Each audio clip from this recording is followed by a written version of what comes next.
Another team that's been in the city for a long time, not quite as long as the Cardinals, are the St. Louis Blues, which is, of course, the NHL team. So they were around for a long time, but they didn't have anywhere near the level of success as the Cardinals. So where do they kind of fit in the pantheon of St. Louis sports?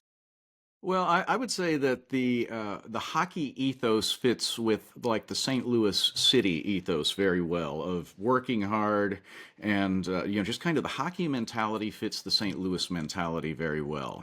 Kind of blue collar, kind of basically go into the corner and get the puck kind of mentality. And so a lot of the Blues players really embraced the city, which who doesn't like to receive that back from your local team. And I mean, these are the guys that will go to the grocery store and sign autographs until there's no one in line, and things like that.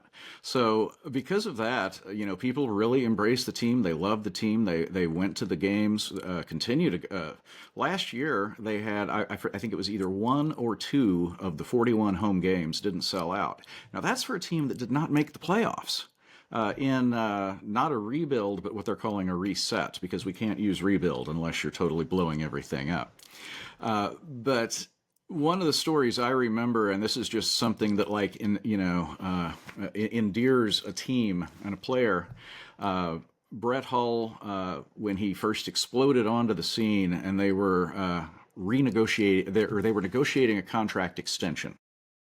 And they were having the meeting at the St. Louis Arena, a very old, decrepit, but beloved building. And he and his agent said, "Hey, can we go talk it over?" So they walked a couple of blocks down to a local pizza joint, ordered a pizza, discussed what they wanted to change in the contract, went back and finished it. They didn't go like get in the Mercedes and drive to the mansion. They walked down to a pizza joint and then went back and finished it up. And that's the kind of thing that really endears players and franchises to people in St. Louis. Hmm. And when they finally broke through in 2019, I believe they beat the Predators in that Stanley Cup Finals. What was the reaction like in the city? Was it similar to the baseball or even the Super Bowl when you guys won that?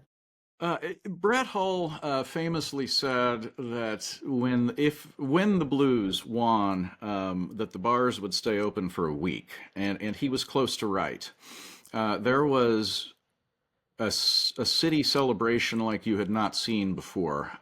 It was just joyous. The cup was in town, and there was like the spottings through social media of where the cup was showing up, and where they marinara sauce was in the Stanley Cup, and they were dipping toasted ravioli in it and things like that.